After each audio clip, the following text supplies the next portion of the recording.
Professional കരിയറിനെ പറ്റിയും വ്യക്തി തൊഴിൽ ജീവിതത്തിലെ ആശയങ്ങളെ പറ്റിയും ചർച്ച ചെയ്യുന്ന കരിയർ ബിൽഡറിലേക്ക് ഏവർക്കും സ്വാഗതം.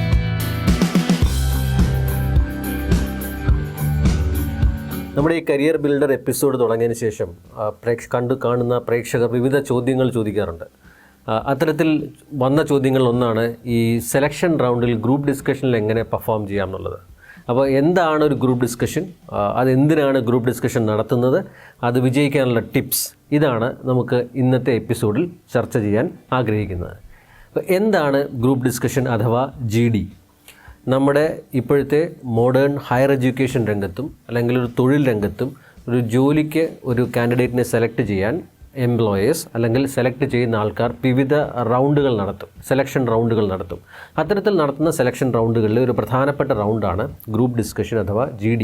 ആ ഗ്രൂപ്പ് ഡിസ്കഷൻ എന്നുള്ള പേര് തന്നെ അറിയാം, ഇത് ഒരു ഗ്രൂപ്പ് ഓഫ് പാർട്ടിസിപ്പൻസ് ഒരു ടോപ്പിക് എടുത്ത് ഡിസ്കസ് ചെയ്ത് ഒരു കൺക്ലൂഷനിൽ എത്തുന്ന പ്രക്രിയയാണ് ഗ്രൂപ്പ് ഡിസ്കഷൻ എന്ന് പറയുന്നത്.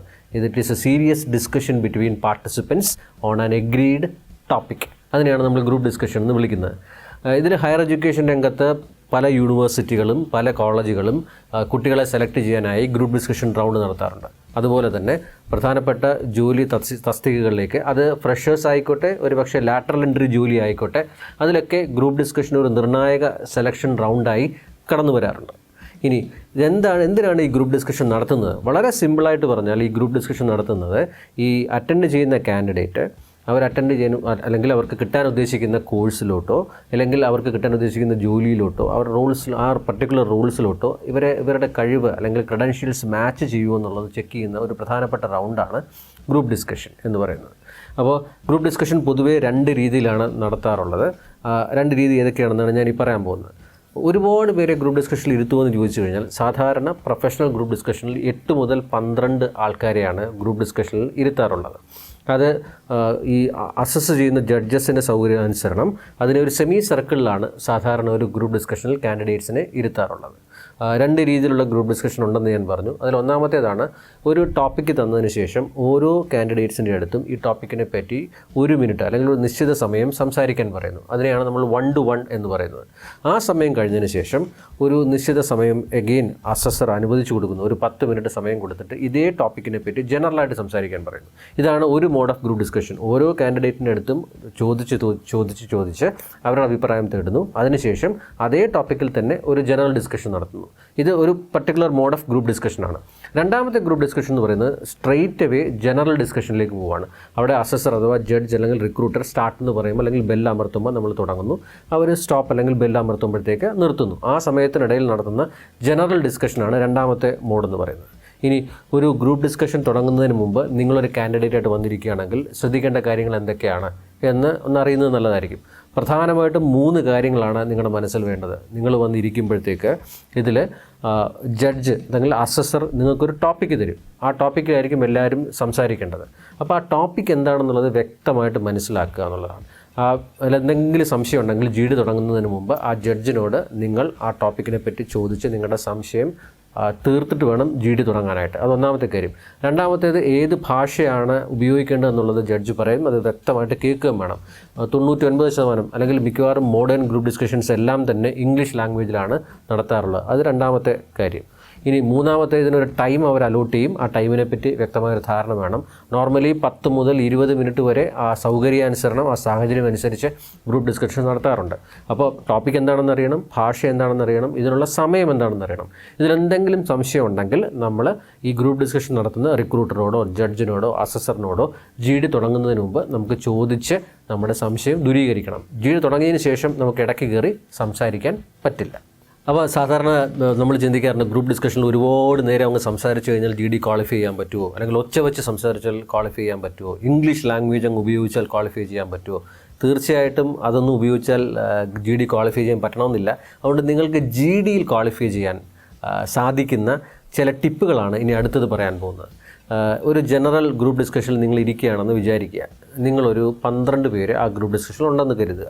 ഇതിൽ ജഡ്ജ് ടോപ്പിക്ക് തരുന്നു, അവർ ഒരു അലാം ബെല്ല് വെച്ചിട്ട് സ്റ്റാർട്ട് എന്ന് പറയുമ്പോഴത്തേക്ക് ഇതിൽ പോയിന്റ് കിട്ടാൻ സാധ്യതയുള്ള ചില കാര്യങ്ങളാണ് ഞാനിനി പറയാൻ പോകുന്നത്. ഒരു ഗ്രൂപ്പ് ഡിസ്കഷനിൽ നിങ്ങൾക്കൊരു ടോപ്പിക്ക് കിട്ടിയിട്ട് ആ ടോപ്പിക്കിനെ പറ്റി ആദ്യം സംസാരിച്ച് തുടങ്ങുകയാണെങ്കിൽ നിങ്ങൾക്ക് അവിടെ ഒരു വെയിറ്റേജ്, ഒരു പോയിന്റ് കിട്ടാനുള്ള സാധ്യതയുണ്ട്. ആ ഒരു കമ്പോണൻറ്റിന് പറയുന്ന പേരാണ് പ്രോ ആക്റ്റീവ്നെസ് അഥവാ ഇനിഷ്യേറ്റീവ് എന്ന് പറയും. അതായത് ഗ്രൂപ്പ് ഡിസ്കഷനിൽ ആദ്യം സംസാരിച്ച് തുടങ്ങുകയാണെങ്കിൽ നമുക്ക് ഒരു പോയിന്റ് കിട്ടാനുള്ള സാധ്യതയുണ്ട്. അത് ഒന്നാമത്തെ കാര്യം. അപ്പോൾ ആൾക്കാർ ചോദിക്കാറുണ്ട്, സാർ സംസാരിച്ച് തുടങ്ങിക്കഴിഞ്ഞാൽ ഒരുപാട് നേരം അങ്ങ് സംസാരിച്ചാൽ നമുക്കൊരു ബലം കിട്ടില്ലേ? തീർച്ചയായിട്ടും ഒരുപാട് നേരം സംസാരിച്ച് കഴിഞ്ഞാൽ നിങ്ങളെ ആ ജഡ്ജ് തെറ്റായ രീതിയിൽ കാണാനുള്ള സാധ്യതയുണ്ട്. കാരണം നിങ്ങൾ ഡോമിനേറ്റ് ചെയ്യുകയാണ്, ബാക്കിയുള്ളവരുടെ സമയം അപഹരിക്കുകയാണെന്നൊക്കെയുള്ള വ്യാഖ്യാനങ്ങൾ വരാൻ സാധ്യതയുള്ളതുകൊണ്ട് നിങ്ങൾക്കൊരു സമയം, നിങ്ങൾക്കൊരു അവസരം കിട്ടിക്കഴിഞ്ഞാൽ ആ ഒരു 15 മിനിറ്റ് ഗ്രൂപ്പ് ഡിസ്കഷൻ ഉണ്ടെന്ന് വിചാരിക്കുക. അതിൽ അറ്റ് എ ടൈം 1 മിനിറ്റ് മാത്രം മാക്സിമം സംസാരിച്ചതിന് ശേഷം മറ്റുള്ളവർക്ക് അവസരം കൊടുക്കുക. ഇത് കറങ്ങി നിങ്ങൾക്ക് പിന്നെയും സംസാരിക്കാനുള്ള അവസരം കിട്ടും. അപ്പോൾ ഇതിൽ ആദ്യം സംസാരിച്ച് കഴിഞ്ഞാൽ തീർച്ചയായിട്ടും അതിനൊരു വെയിറ്റേജ് ഉണ്ട്. അതിനെയാണ് നമ്മൾ പ്രോ ആക്റ്റീവ്നെസ് അഥവാ ഇനിഷ്യേറ്റീവ് എന്ന് വിളിക്കുന്നത്. 2, നിങ്ങളുടെ സംസാരം കഴിഞ്ഞ് ബാക്കിയുള്ളവർ സംസാരിക്കുമ്പോൾ അവർക്ക് നിങ്ങൾ വേണ്ട രീതിയിലുള്ള ഒരു അക്സെപ്റ്റൻസ്, അപ്രീസിയേഷൻ, പാർട്ടിസിപ്പേഷൻ കൊടുക്കുക എന്നുള്ളതാണ് രണ്ടാമത്തെ ഘടകം. അതിനെ നമ്മൾ ലിസണിങ് എന്ന് വിളിക്കും. ലിസണിങ് ആൻഡ് പാർട്ടിസിപ്പേഷനാണ് രണ്ടാമത്തെ പോയിന്റ്. അതായത് ഒരാളൊരു നല്ല പോയിന്റ് പറഞ്ഞു കഴിഞ്ഞാൽ അദ്ദേഹത്തിന് ഒരു ഐ കോൺടാക്റ്റ് കൊടുത്ത് അവരെ നമ്മൾ അപ്രീഷിയേറ്റ് ചെയ്യുന്ന രീതിയിൽ നമ്മളൊരു ഹെഡ് മൂവ്മെൻറ്റ് വെർട്ടിക്കലായിട്ട് ചെയ്യുമ്പോഴത്തേക്ക് ഇത് അസസർ ശ്രദ്ധിക്കുന്നു, ജഡ്ജ് ശ്രദ്ധിക്കുന്നു. അപ്പം നിങ്ങൾ ആ ഒരു പ്രക്രിയയിൽ ആക്റ്റീവായിട്ട് പാർട്ടിസിപ്പേറ്റ് ചെയ്യുന്നു എന്നുള്ള ഒരു ഫീലിംഗ് അസസറിന് കൊടുക്കുകയും നിങ്ങൾക്ക് ഒരു പോയിന്റ് കിട്ടാനുള്ള സാധ്യതയുമുണ്ട്. അപ്പം ഇനിഷ്യേറ്റീവിനോടൊപ്പം പാർട്ടിസിപ്പേഷനാണ് രണ്ടാമത്തെ കമ്പോണൻറ്റ്.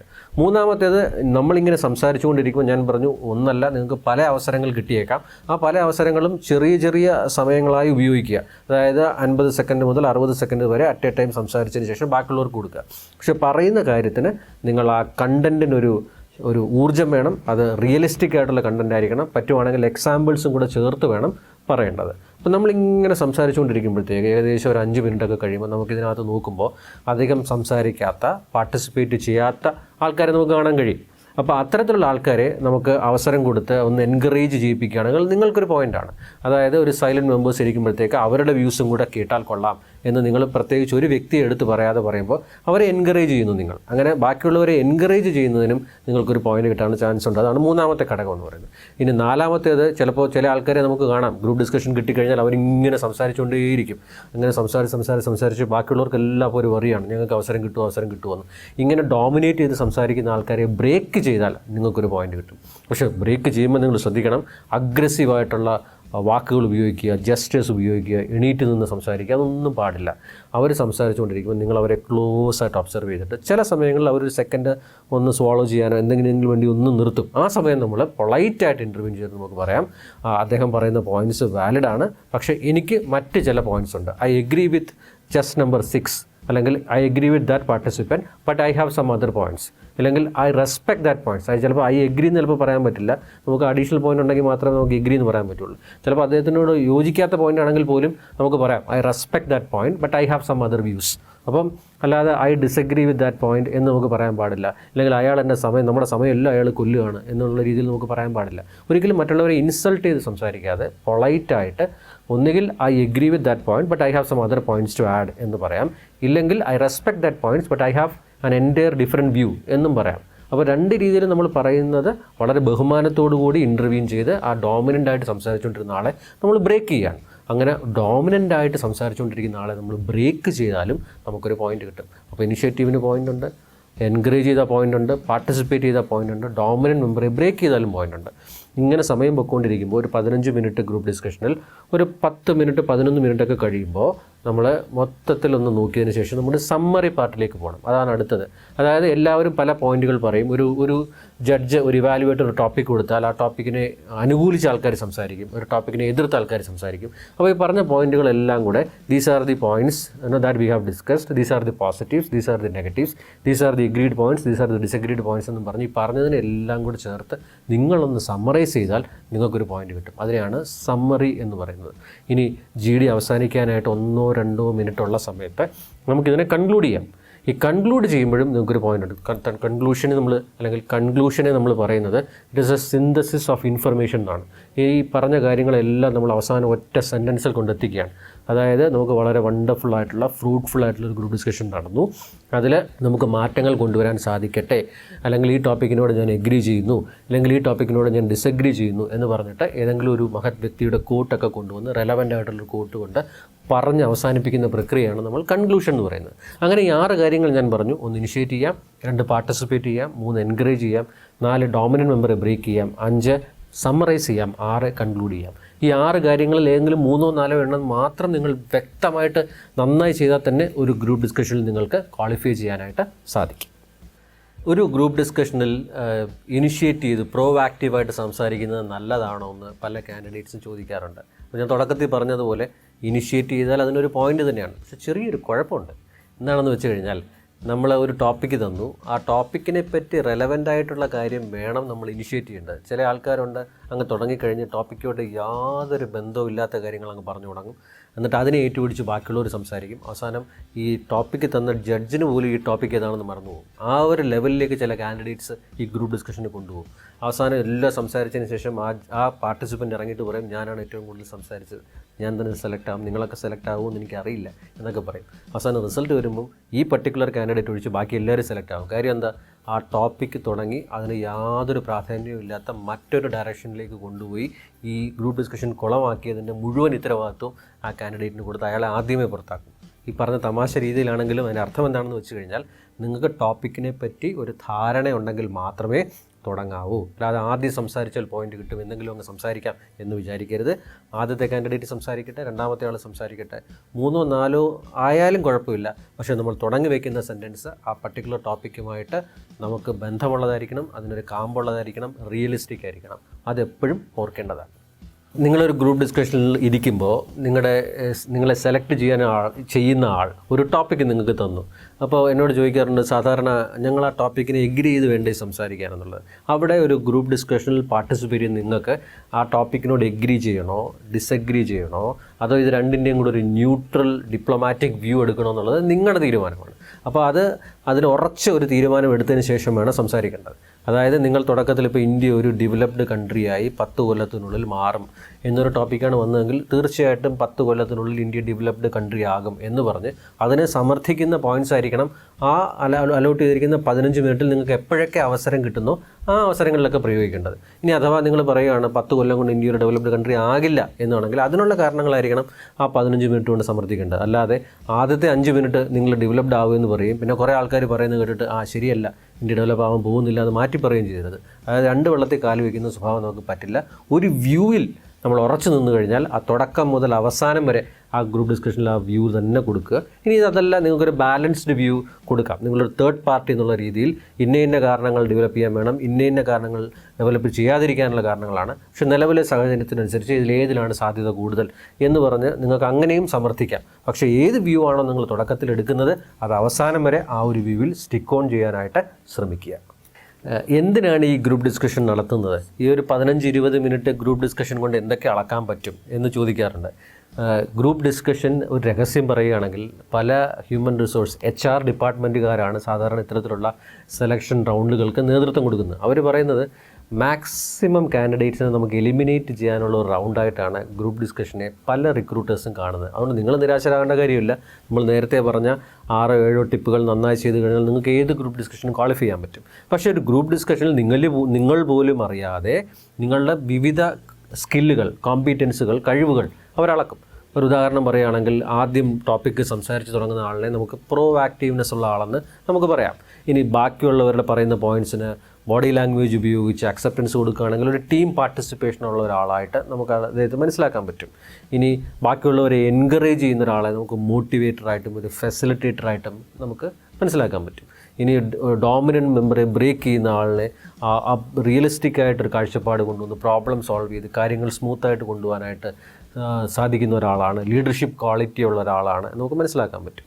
അപ്പം ഇതിനകത്ത് ഓരോ കാര്യങ്ങളും, അത് ഇനിഷ്യേറ്റീവ് ആയിക്കോട്ടെ, കമ്മ്യൂണിക്കേഷൻ ആയിക്കോട്ടെ, ടീം സ്പിരിറ്റ് ആയിക്കോട്ടെ, പ്രോബ്ലം സോൾവിങ് ആയിക്കോട്ടെ, ലീഡർഷിപ്പ് ആയിക്കോട്ടെ, ഇനി നിങ്ങൾ ഉപയോഗിക്കുന്ന ശരീരഭാഷ അവർ ശ്രദ്ധിച്ചതിന് ശേഷം നിങ്ങൾക്ക് ഒരു സിറ്റുവേഷനായിട്ട് അഡാപ്റ്റ് ചെയ്യാൻ പറ്റുമോ, നിങ്ങൾ ഇമോഷൻസ് കൺട്രോൾ ചെയ്യാൻ പറ്റുന്ന ആളാണോ, ഇങ്ങനെ പലതരത്തിലുള്ള നിങ്ങളുടെ ട്രെയ്റ്റ്സും സ്കിൽസും ഈ 15 മിനിറ്റ് കൊണ്ട് അവർ അളക്കും. അതുകൊണ്ട് ഒരു ഗ്രൂപ്പ് ഡിസ്കഷനിൽ പങ്കെടുക്കുമ്പോൾ വളരെ നാച്ചുറലായിട്ട്, വളരെ പൊളൈറ്റായിട്ട്, റിഫൈൻഡ് ലാംഗ്വേജോടുകൂടി നല്ല ശരീരഭാഷ ഉപയോഗിച്ച് അസർട്ടീവായിട്ട് സംസാരിക്കാനായിട്ട് നമ്മൾ ശ്രമിക്കുക എന്നുള്ളതാണ്. റിഫൈൻഡ് ലാംഗ്വേജും പൊളൈറ്റ് മാനറിസവും റെസ്പെക്റ്റും നമ്മളെപ്പോഴും നോക്കുക. 3 C ആണ് ഒരു ഗ്രൂപ്പ് ഡിസ്കഷൻ സക്സീഡ് ചെയ്യാൻ നമ്മളെ സഹായിക്കുന്ന. ഒന്ന്, നമുക്ക് സംസാരിക്കുന്ന കാര്യത്തിനെപ്പറ്റി ഒരു ഐഡിയ വേണം, അത് കണ്ടൻറ്റ് വേണം എന്നുള്ളതാണ്. ഈ പറയുന്ന കണ്ടൻറ് ഉണ്ട്, പക്ഷേ അത് വെളിയിൽ പറയുമ്പോഴത്തേക്ക് അതിന് വൃത്തിയായിട്ട് പറയണം. അതാണ് ക്ലാരിറ്റി എന്ന് പറയുന്നത്. അപ്പോൾ കണ്ടൻറ്റും ക്ലാരിറ്റിയും, ഈ കണ്ടൻറ്റും ക്ലാരിറ്റിയും കൂടെ പുറത്ത് വരുമ്പോഴത്തേക്ക് അതിനെ ഒരു പ്രോപ്പർ കമ്മ്യൂണിക്കേഷനായിട്ട് നമുക്ക് മാറും എന്നുള്ളതാണ്. അപ്പോൾ content, clarity leads to perfect communication. അപ്പോൾ ഈ 3 Cയെ പറ്റി നിങ്ങളൊന്ന് ആലോചിക്കണം. അപ്പം ഒരു ഗ്രൂപ്പ് ഡിസ്കഷനിൽ ഒരുപാട് സ്കില്ലുകൾ ഒരു പക്ഷേ ഈ ചെറിയ സമയം കൊണ്ട് ഒരു ജഡ്ജ്, അസസർ, റിക്രൂട്ടർ ചിലപ്പോൾ നിങ്ങളെ അസസ് ചെയ്തേക്കാം. ഒരു ഗ്രൂപ്പ് ഡിസ്കഷനിൽ ബോഡി ലാംഗ്വേജ്, ശരീരഭാഷയ്ക്ക് പ്രാധാന്യമുണ്ടോ എന്ന് ചോദിക്കാറുണ്ട്. തീർച്ചയായിട്ടും ശരീരഭാഷയ്ക്ക് വലിയ പ്രാധാന്യമാണുള്ളത്. ഒരു ഗ്രൂപ്പ് ഡിസ്കഷനിൽ ഇരിക്കുമ്പോഴത്തേക്ക് ഇൻ്റർവ്യൂവിനേക്കാളും ഒരു പക്ഷേ നിങ്ങളുടെ ബോഡി കംപ്ലീറ്റ് വിസിബിൾ ആകുന്നത് ഗ്രൂപ്പ് ഡിസ്കഷനിലായിരിക്കും. അപ്പോൾ നിങ്ങളുടെ അപ്പിയറൻസ്, നിങ്ങളുടെ ബോഡി മൂവ്മെൻറ്റ്സ് ഒക്കെ ഈ അസസ് ചെയ്യുന്ന റിക്രൂട്ടേഴ്സ് ചെക്ക് ചെയ്യാനുള്ള സാധ്യതയുണ്ട്. നിങ്ങളിരിക്കുമ്പോഴത്തേക്ക് ഒരു കാല് വേറൊരു കാലിൻ്റെ മുകളിൽ കയറ്റിയിരിക്കുമ്പോഴത്തേക്ക് മറ്റ് പാർട്ടിസിപ്പൻസിനെ നിങ്ങൾ ഡോമിനേറ്റ് ചെയ്യുകയാണ് എന്നൊരു തോന്നൽ വരാം. ചില ആൾക്കാർ കാലുകൾ ഇങ്ങനെ ഷിവർ ചെയ്തിരിക്കാറുണ്ട്. അത് ചിലപ്പോൾ ഒരു കാഷ്വൽ അപ്രോച്ചാണെന്ന് തെറ്റിദ്ധരിക്കാറുണ്ട്. ചില ആൾക്കാർ പോയിൻ്റ് കിട്ടാൻ വേണ്ടിയിട്ട് നഖം കടിക്കാറുണ്ട്, പേന കൊണ്ട് മുഖത്തേക്ക് മറയ്ക്കാറുണ്ട്. അപ്പോൾ ഇത്തരത്തിലുള്ള കാര്യങ്ങളൊക്കെ നെഗറ്റീവായിട്ട് ജഡ്ജ് ചെയ്യാനുള്ള സാധ്യത വളരെ കൂടുതലാണ്. ഇനി സംസാരിക്കാൻ അവസരം കിട്ടാതെ വരുമ്പോഴത്തേക്കാണ് നമ്മുടെ ആ ഒരു ബോഡി ലാംഗ്വേജിൽ നമ്മളൊരു ഇമോഷണൽ ഡിസ്കംഫേർട്ട് നമ്മൾ കാണിക്കാൻ സാധ്യതയുള്ളത്. ചില ആൾക്കാർ ആ സമയങ്ങളിൽ വല്ലാതെ ഫേഷ്യൽ എക്സ്പ്രഷനിൽ കൂടെ അസ്വസ്ഥരാകുന്നു. ചിലർ എണീറ്റ് നിൽക്കുന്നു, ചിലർ അഗ്രസീവ് ജസ്റ്റേഴ്സ് ഉപയോഗിച്ച് ഇതൊന്നുമല്ല ഇവിടെ നടക്കേണ്ടതെന്നുള്ളത് പറയുന്നു, കണ്ണുരുട്ടി കാണിക്കുന്നു. ഇതൊക്കെ നമ്മൾ അറിയാതെ ചില ഗ്രൂപ്പ് ഡിസ്കഷൻ നമുക്ക് സംസാരിക്കാൻ പറ്റാത്ത അവസ്ഥ വരുമ്പോൾ, അവസരം കിട്ടാതെ വരുമ്പോൾ നമ്മൾ കാണിക്കാൻ സാധ്യതയുണ്ട്. ഇത് പക്ഷേ നിങ്ങളുടെ റിക്രൂട്ടർ നിങ്ങളെ ചെക്ക് ചെയ്തേക്കാം. അതുകൊണ്ട് ഐ മൂവ്മെൻ്റ് ആയിക്കോട്ടെ, ഹാൻഡ് മൂവ്മെൻ്റ് ആയിക്കോട്ടെ, നിങ്ങളിരിക്കുന്ന സിറ്റിംഗ് പോസ്ചർ ആയിക്കോട്ടെ, വളരെ പ്രൊഫഷണലായിട്ട് അസർട്ടീവായിട്ട് ഇരിക്കാനായിട്ട് ശ്രമിക്കുക.